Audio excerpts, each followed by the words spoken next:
Pessoal, tudo bem? Nós vamos iniciar hoje nosso seminário. Nessa primeira videoaula, nós vamos trabalhar com máximos e mínimos de função. E para isso, nós vamos utilizar um conteúdo que vocês viram já no ensino médio, que é o conteúdo sobre funções quadráticas. Então, nós vamos trabalhar com problemas de otimização utilizando funções quadráticas. Para isso, nós vamos inicialmente definir o que é uma função quadrática e vamos definir também os zeros ou raízes de uma função quadrática. Então, nós temos que uma função quadrática é uma função definida no conjunto dos números reais nos reais, que satisfaz a seguinte equação. F de x será igual a ax ao quadrado mais bx mais c, onde a, b e c são constantes, com a seguinte condição: A necessariamente precisa ser diferente de zero. Caso contrário, nós teríamos aqui uma equação do primeiro grau, ou ainda, se b fosse igual a zero, nós teríamos uma função constante. Nós temos ainda que as raízes ou zeros de uma função quadrática são os valores de x pertencentes ao domínio da função, tal que a função se anula. Nós vamos começar deduzindo a fórmula de Bhaskara, que é uma fórmula utilizada para encontrar os zeros da função quadrática.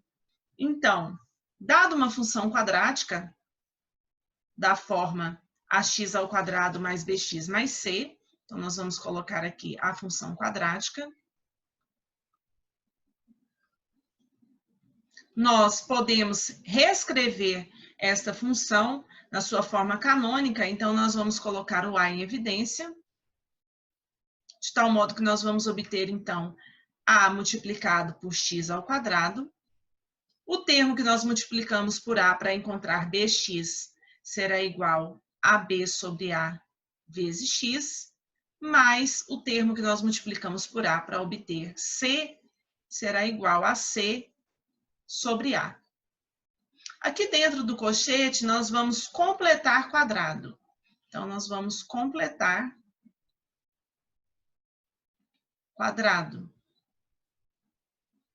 Nós começamos reescrevendo esta constante a diferente de zero. Este termo, x ao quadrado, é o quadrado do primeiro termo. Então, se o quadrado do primeiro termo é igual a x ao quadrado, é porque este primeiro termo é igual a x. Então, nós temos aqui que o primeiro termo é igual a x, então aqui, quadrado do primeiro, x ao quadrado. 2 vezes o primeiro termo vezes o segundo termo é igual a b sobre a vezes x. b sobre a vezes x. Então, se o primeiro termo é x, o segundo termo que nós estamos querendo encontrar será igual a b sobre 2a. Aqui nós podemos perceber que este 2 simplifica com este 2, de tal modo, então, que nós encontramos bx sobre a. Então, o segundo termo é igual a b sobre 2a. Então, aqui nós vamos repetir este termo, b sobre a vezes x, que é justamente o equivalente a 2 vezes o primeiro vezes o segundo, e vamos somar o quadrado do segundo termo. Então, o quadrado de b sobre 2a é igual a b ao quadrado sobre 4a ao quadrado. Se nós somamos este termo, nós vamos ter que subtraí-lo de modo que esta equação continue sendo igual à equação de cima. Então, aqui nós subtraímos o termo b ao quadrado sobre 4a ao quadrado. E somamos o termo c sobre a. Esta equação nós podemos ainda reescrever colocando o a aqui em evidência. Nós temos que a soma desses 3 termos é igual a x mais b sobre 2a ao quadrado. Basta nós aplicarmos produto notável para nós chegarmos nesta soma. Então, aqui, quadrado do primeiro, mais 2 vezes o primeiro vezes o segundo termo, que é igual a b sobre a vezes x, que nós fizemos logo aqui acima, mais o quadrado do segundo termo, que é b ao quadrado sobre 4a ao quadrado.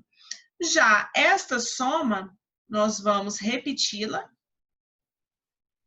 Então, aqui nós temos menos b ao quadrado sobre 4a ao quadrado mais c sobre a. O que nós podemos observar? Nós podemos observar que esta equação, nós podemos ainda reescrever esta soma aqui, tirando o mínimo entre esses dois denominadores. Então, nós teremos aqui a que multiplica x mais b sobre 2a, isso tudo elevado ao quadrado. Aqui, tirando o mínimo entre 4a ao quadrado e a, nós obtemos, então, o termo 4a ao quadrado, que dividido por 4a ao quadrado é 1, vezes menos b ao quadrado, que é igual a menos b ao quadrado. 4a ao quadrado dividido por a é 4a, 4a vezes c é igual a 4ac.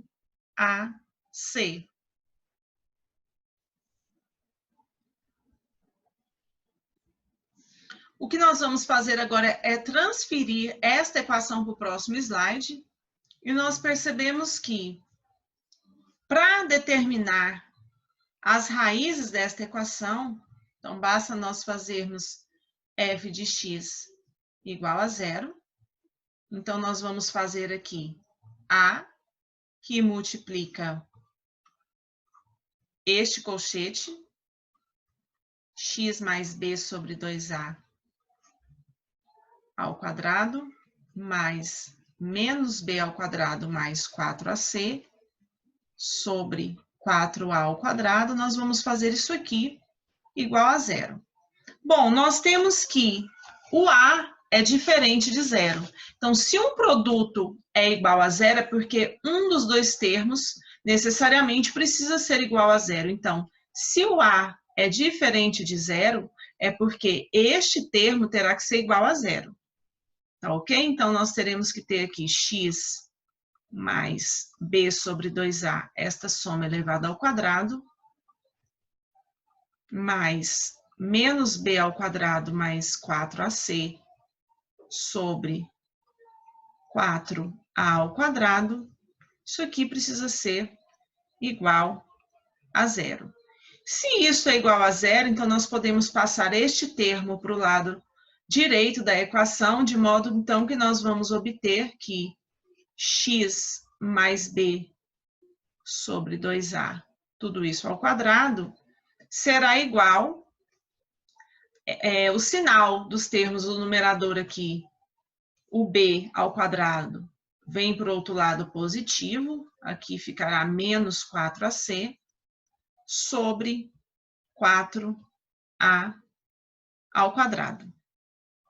Tá ok, pessoal? Então, nós temos que x mais b sobre 2a será igual a mais ou menos raiz de b ao quadrado menos 4ac sobre 4a ao quadrado.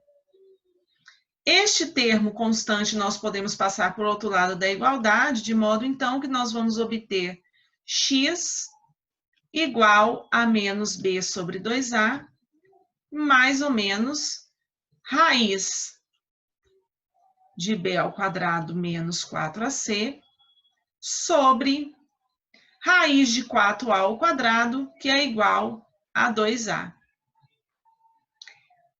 b ao quadrado menos 4ac é o que nós chamamos de discriminante da função, que nós vamos denotar por delta. Então, delta nós vamos chamar de b ao quadrado menos 4ac.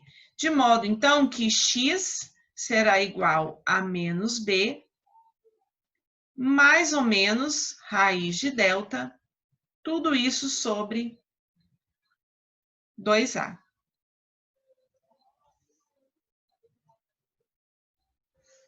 E esta fórmula é conhecida como fórmula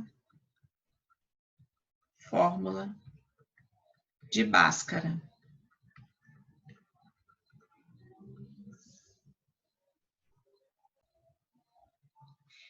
Este delta, ele poderá assumir 3 valores diferentes. Ele poderá ser igual a 0, maior do que 0 e menor do que 0. Quando ele for igual a 0, a função terá apenas uma raiz real. No caso em que o delta for maior do que 0, a função terá 2 raízes reais, o que garante, então, que o gráfico da função vai interceptar o eixo x em 2 pontos. E no caso em que o delta for negativo, a função não terá nenhuma raiz real. Aqui nós temos a função quadrática reduzida na sua forma canônica, que nós deduzimos anteriormente, e nós podemos observar o seguinte, aqui nós temos que este termo será sempre maior ou igual a 0, porque é um termo que está elevado à potência par, no caso aqui a potência 2. E aqui nós temos que este segundo termo é um termo constante, porque ele está dependendo apenas das constantes A, B e C.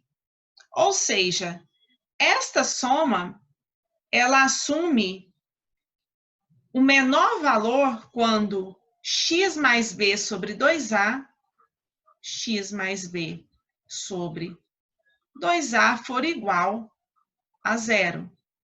Se x mais b sobre 2a é igual a 0, então isso implica que x é igual a menos b sobre 2a.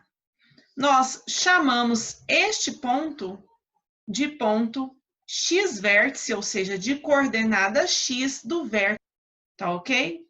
Com o x-vértice, nós determinamos o y-vértice desta parábola, que é dado pela função aplicada no x-vértice, que será igual à constante A, que multiplica x mais b sobre A no ponto menos b sobre 2a será igual a 0. Então, ficará simplesmente o A, que multiplica 4ac menos b ao quadrado sobre 4a ao quadrado. Este A nós podemos simplificar com este A, de tal modo, então, que nós vamos obter menos, que multiplica b ao quadrado menos 4ac sobre 4a. Nós vimos que b ao quadrado menos 4ac é igual a delta, então aqui nós temos menos delta sobre 4a como sendo o valor da coordenada y do vértice. Então, quando nós estamos trabalhando com problemas de otimização utilizando funções quadráticas, nós deveremos apenas determinar, né? Então, para determinar o máximo ou mínimo de uma função utilizando funções quadráticas, nós precisamos somente determinar as coordenadas do vértice dessa parábola, né? Então, as coordenadas do vértice que são dadas por xv e yv, onde xv é igual a menos b sobre 2a e yv é igual a menos delta sobre 4a. No caso em que a constante A for positiva, a concavidade da parábola é voltada para cima. E neste caso, nós temos que xv vai determinar o ponto mínimo desta função. Já no caso em que a constante for negativa, a concavidade da parábola é voltada para baixo, e neste caso, xv vai determinar um ponto máximo desta função. Tá ok? Então, quando nós quisermos trabalhar com a maximização, nós vamos trabalhar com uma função. Vocês verão nos exemplos que nós faremos logo a seguir, que nós teremos uma função quadrática, onde o A é negativo, e nos problemas de maximização, nós estaremos trabalhando com uma função quadrática, onde o A é positivo.